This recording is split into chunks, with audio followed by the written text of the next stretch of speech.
Tape number 8, Mr. Ray Wilson, Route 1, Cadiz, Kentucky, September 28, 1978. Interviewer, Sally Elder. We are going to discuss the Corps of Engineers project, moving graves in the area of Barkley Lake. And Mr. Wilson, I understand you were in charge of this extensive project. Let's talk about the beginning, how it came about, and your part in this and the controls. It came about with the Corps of Engineers building Barkley Lake and impounding the water up this large area, which some of the graveyard would be covered with water, and some of them would be isolated, or there wouldn't be any road back to the graveyard. So therefore they had to move the graves. Now, I believe you told me you had to keep a daily diary. Tell me all about this. We had a hardback diary that we kept each day of each grave that was moved and of the cemetery, and each cemetery has a number and a name, and the name is usually the people that was buried in the cemetery. And we kept a daily diary as instant to each grave as to what that we found in the grave. If there was a lot of the remains, we put it down, and if it was been there so long that it was all gone, we marked it NR, which means no remains. And is this diary available to the public? It sure is. It's at the Corps of Engineers in Nashville, Tennessee, and it's there for the public to see or to go there and make any inquiry as to their relatives as to when it was moved and where it was moved and what was found in the grave. And next you showed me quite extensive maps that were made. I want you to explain these, covering each cemetery and graves, and you have the copies. Explain how you had to do this. Well, the first thing was done. One of the Corps of Engineers would go around through the country and would find out where the cemeteries was. Then who was the closest relatives. And if there was more than one family, he would contact each family. Then he got them to go with him to the cemetery and write down all the information that they had to give them. Then the survey crew would come in and would set up their reference points and would make a map of the whole entire grave. Each grave was numbered, and each cemetery was numbered with a name. Explain the gravestones they put on the unknowns.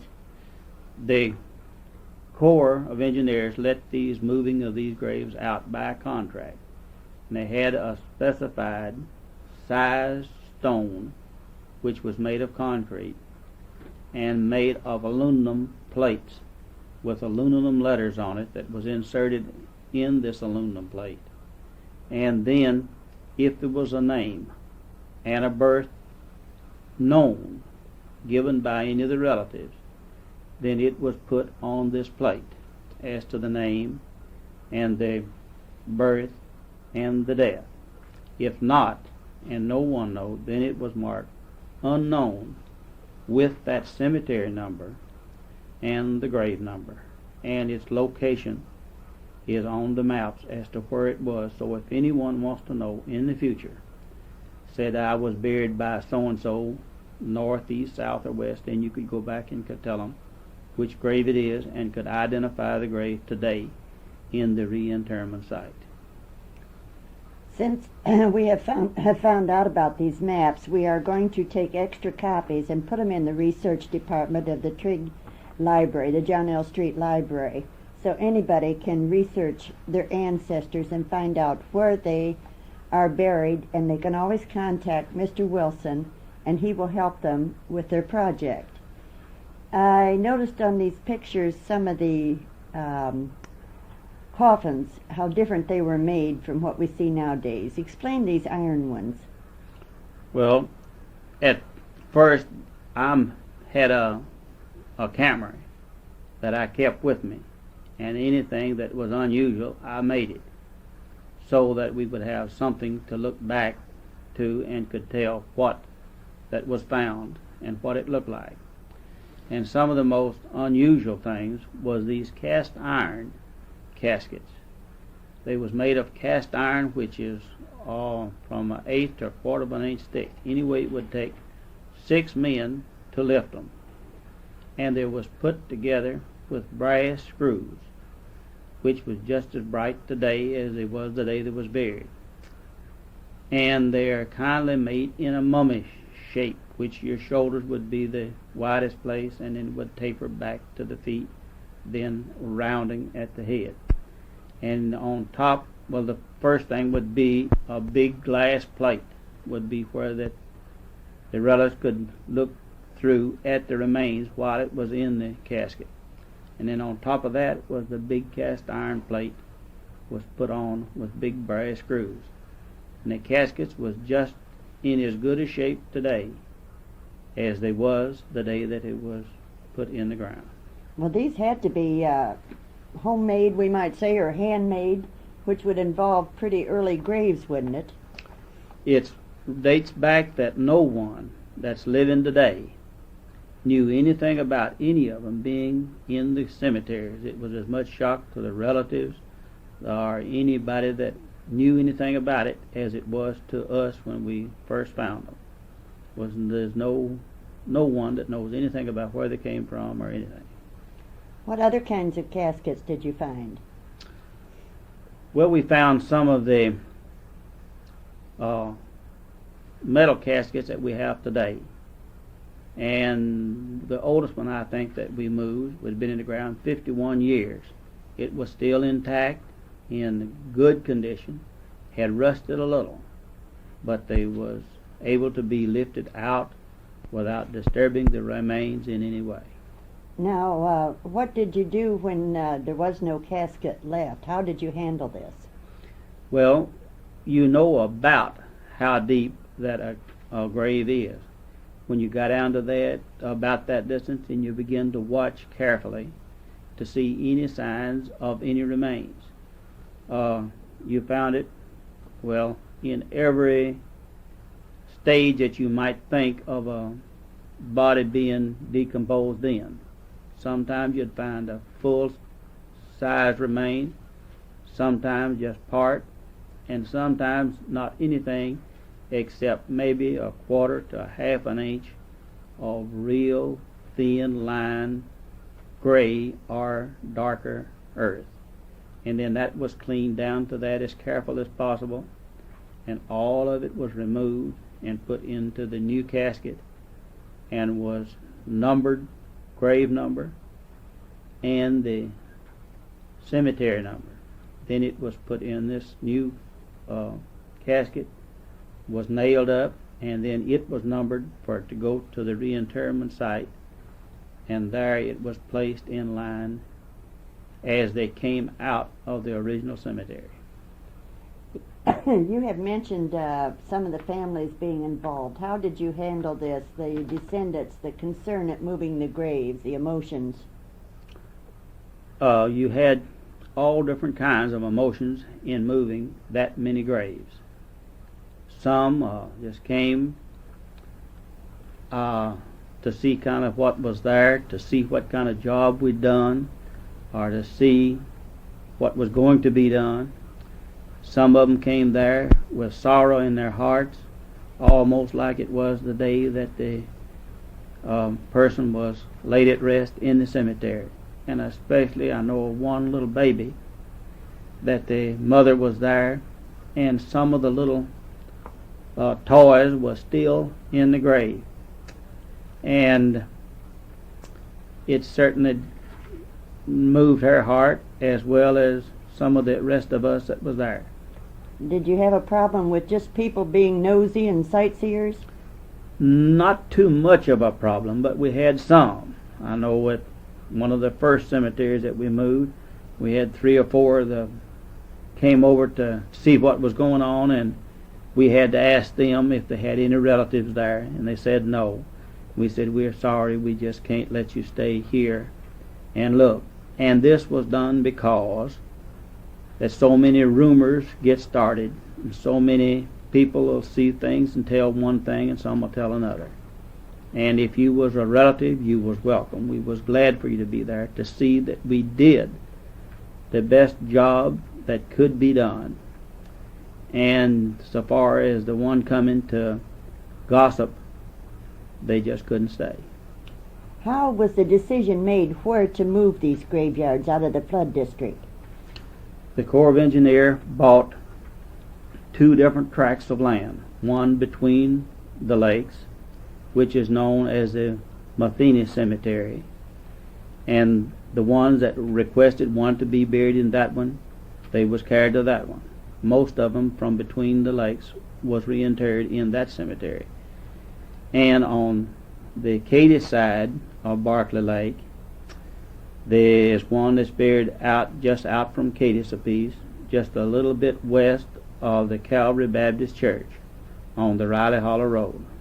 And most of them from over here was buried there, unless they requested to be put in another cemetery of a private, or at Cadiz, or any cemetery that was within driving distance of a reasonable distance. And we had no troubles there at all.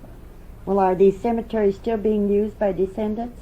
Yes, they are. They both of them, the Matheny, I know of different ones that's being buried over there, and also here at Cadiz there's been several that have been added since the cemetery was established by the Corps of Engineers. And I know that there's still room available in these cemeteries if anyone wants to be buried out there.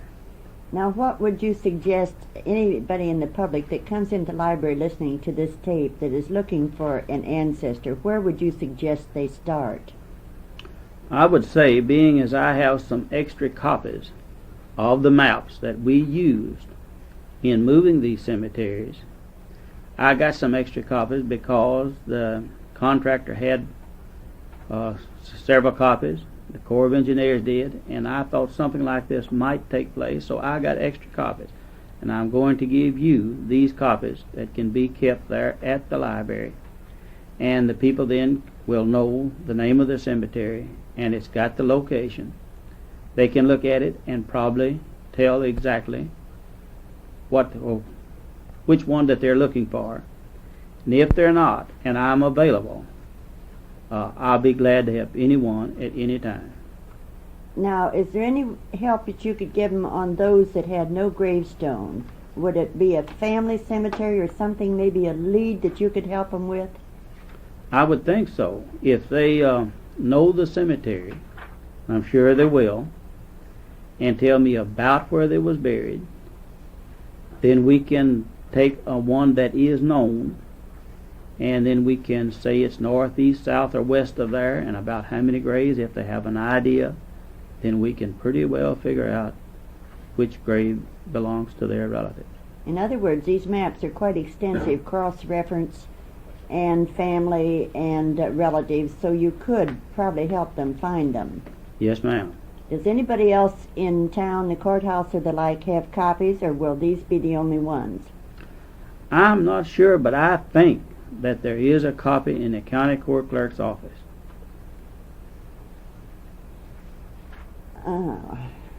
How long a period of time are we discussing when the Corps of Engineers first came in with the idea of moving these graves out of the flood district, and you were all through in Trigg County?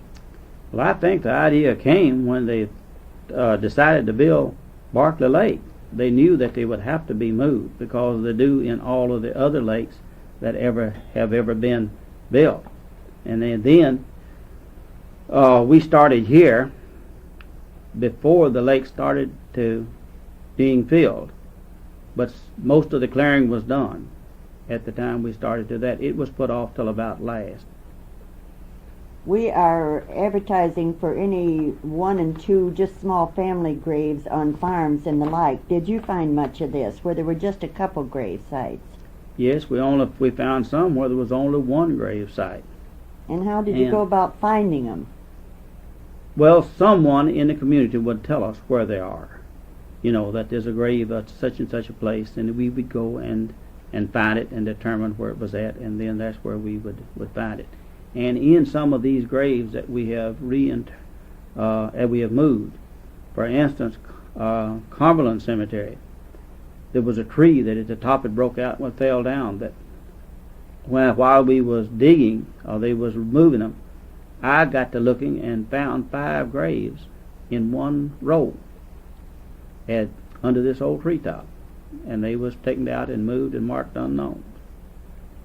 Do you remember who this was that was buried in this place? Yes, I talked to Mr. Albert Wallace, which is gone today, and by telling him where they were and this tombstone above it, he says, I'm sure that was my brothers that died during World War I with the flu. We had several graves. We've noticed people in the past, they've said there was a cholera epidemic about 1854, and maybe just the family name would be on the gravestone and none of the others because they were in such a hurry, and sometimes there wasn't even a gravestone. Did you run into much of this? Not that we know of. We run into one stone, and then we would have several graves in the same row, which would be marked unknown, and I'm sure that's what happened. Now, you were telling us that the Corps of Engineers, after you moved the graveyards, would also furnish a fence for around it and an access road, would they? Yes, ma'am. They had to have an access road, and they fenced them. And any grave, some of them was on high ground, but they was in an area that couldn't be reached. They didn't think they could be at that time, and therefore they was moved. That's the reason some of them are moved, that people say, well, they could have left these. Now, I noticed there on one of the maps, it was a combined cemetery, the Baptist and the Methodist. Did they do this often and not put them with a church? They, the Cumberland Baptist is the one I'm sure that you're speaking of. It was laid out for that to be all reinterred in the same manner that it came out, unless it was otherwise requested. Then the Mathenia part, which is most of the Methodists that live down around Hematite, theirs was buried then in the same manner. Well, originally then they used the same church, evidently, if they had the cemeteries so close together. The cemeteries was put side by side, if you want to call it 2 different cemeteries, because that they bought all of the land there in one place, and they could be easy access to it instead of putting one in one place and one another. Then there wouldn't be any choice saying one had a better site than the other. Now, I'm wondering what you did about early deeds where so many people would donate land for cemeteries and now it was going to be flooded. Was this a problem? I don't know anything about that part of it. What, then the Corps of Engineers just used their own land for the new cemeteries? No, they got out and looked for a location. Then they bought the land from the individual, where whoever owned the land where the cemeteries are. And was there any objection to this? Not that I know of. Some of them, of course, had their preference that they'd rather been one place or another, but it's impossible to meet everybody's request on a project this large. But from looking at the maps, you did give the option to families to have the grave put in some other cemetery? Right. If anyone wanted the remains of their loved ones put in any other cemetery, all they had to do was to tell us where it was and where they wanted to carry it to, and we were glad to carry it and put it wherever they wanted. Well, we thank you very much, Mr. Wilson, and I'm sure you'll be able to help anybody that comes in the library hunting for information on their ancestors and where their graves are. Thank you.